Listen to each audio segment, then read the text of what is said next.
A whole new Disney World. Hello everyone, and welcome to... Wait a minute.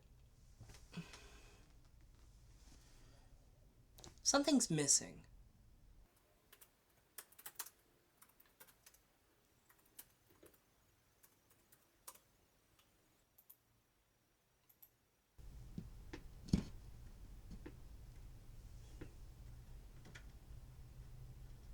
There we go.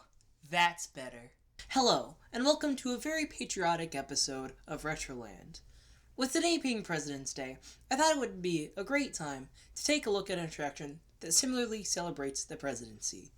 So, sit back, relax, and enjoy this deep dive into the history of the Hall of Presidents. To quote the 1993 update of the Carousel of Progress.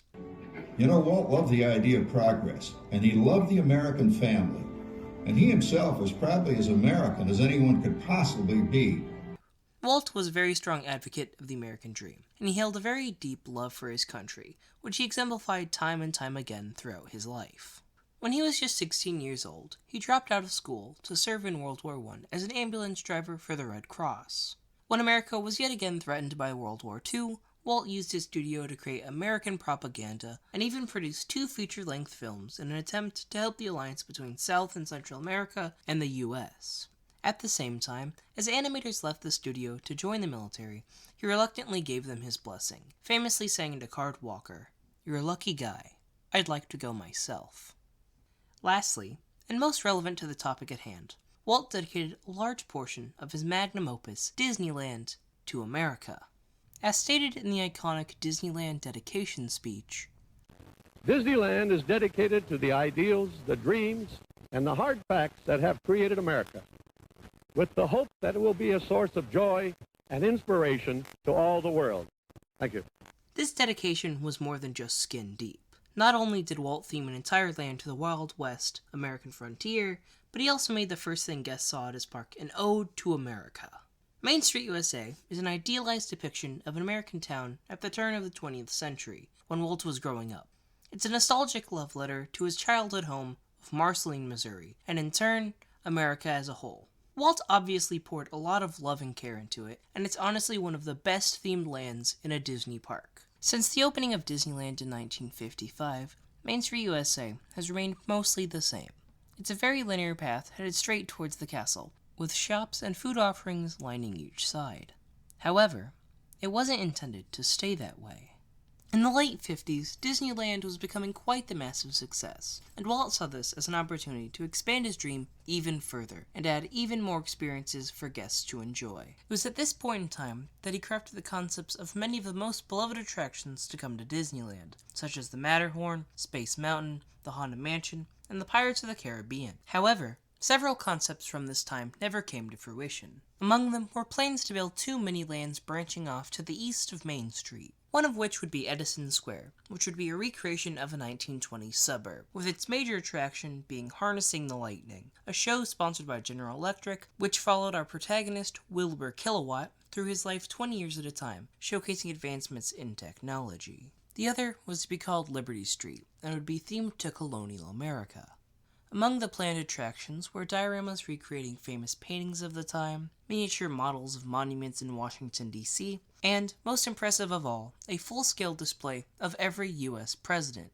However, at the time, the scopes of these projects were too ambitious, and these concepts were put on the back burner. Fast forward to 1962, and Walt is approached by Robert Moses, who's looking for ideas for the 1964 World's Fair in New York. When he came to visit, Imagineering was working on the early phases of a new technology known as audio animatronics, specifically recreation of Abraham Lincoln, the 16th President of the United States, and Walt Disney's personal hero. Moses was thrilled by this idea and had it developed into a show for the fair, to be sponsored by the state of Illinois, entitled Great Moments with Mr. Lincoln. This show, alongside It's a Small World, Ford Magic Skyway, and Progress Land, an adaptation of Harnessing the Lightning, were all headliners at the fair, and remained very popular until the fair's closure in 1965. In a way, each of these attractions would eventually make their way to Disneyland. Mr. Lincoln in particular was special in that rather than transporting the originals,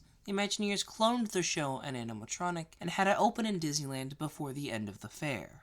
This would lead to the original Lincoln animatronic actually being lost in storage for decades, until being rediscovered and placed on display at Disney's Hollywood Studios years later. With the fair wrapped up, Walt was beginning planning on his next big project, in East Coast Disneyland. This park would not only be part of a much bigger project in Florida, but it would also have attractions of much larger scope and size, aided by the technology developed since Disneyland's opening.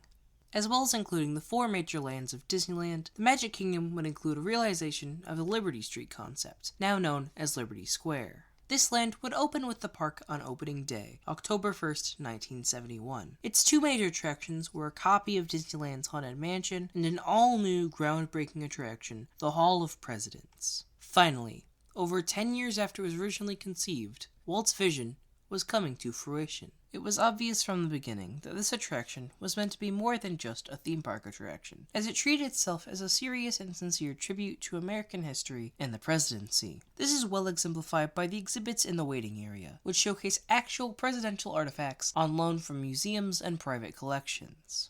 Some current examples of these include Richard Nixon's childhood violin, some buckles that belonged to George Washington, Bill Clinton's running shoes, and George H.W. Bush's competitive horseshoe set. These artifacts lend a sense of personal connection and respect to the exhibit, which greatly helps its tone. The original version of the Hall of Presidents was a very concise and to-the-point show, and it borrowed heavily from Great Moments with Mr. Lincoln. Before the showcase of the presidents, it showed a short film that focused heavily on the Constitution and how presidents have upheld it through the many hardships it's faced. Using paintings from the time, it showcased many of these hardships, including the Whiskey Rebellion, nullification crisis, and most prominently, the Civil War. A large portion of the Civil War segment focuses on speeches given by Abraham Lincoln, a part of the show lifted from Great Moments with Mr. Lincoln. After making it through the Civil War, the film explains how America went into an era of peace and prosperity.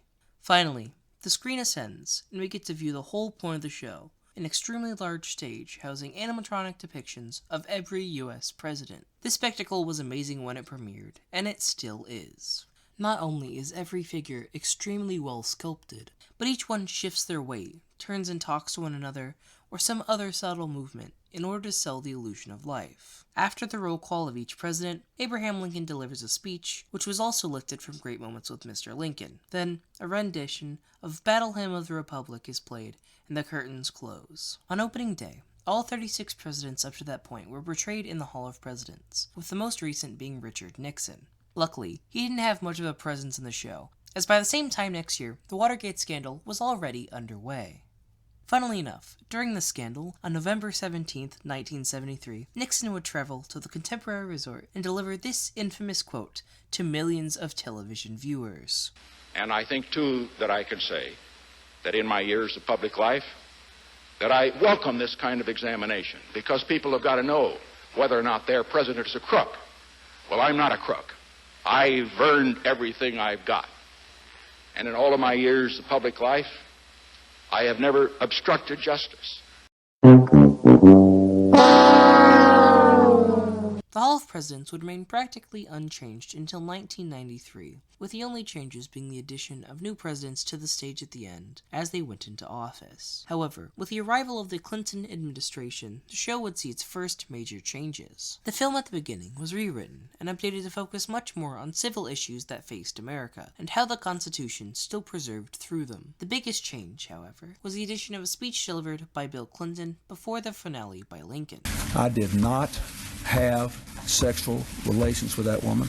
After this update, each subsequent president would do the same. In the following versions of the show, the film would continue to be updated and include a new narrator, but the structure remained mostly the same, with the exception of the addition of a speech by George Washington before the current president, added in 2009. Currently, there are 44 presidents showcased in the Hall of Presidents, with the most recent being Donald Trump, who was added in 2017. But, with it being an election year, the next update might be right around the corner. The Hall of Presidents is a great example of modern technology being combined with good old-fashioned patriotism to create a timeless experience that will continue to be relevant for decades to come. Despite not changing much throughout its almost 50 years of operation, it still continues to entertain and captivate audiences with its strong themes and brilliant spectacle. So, if you find yourself in Liberty Square with some spare time on your hands, take a break from the blistering heat and enjoy some amazing entertainment alongside some very strong air conditioning. Thanks for watching. Goodbye. Ladies and gentlemen, President Barack Obama. Hey guys, this is Barack. To Octavia and the Johns Hopkins girls, I want you to know I love memes. I love them. All right? Thanks.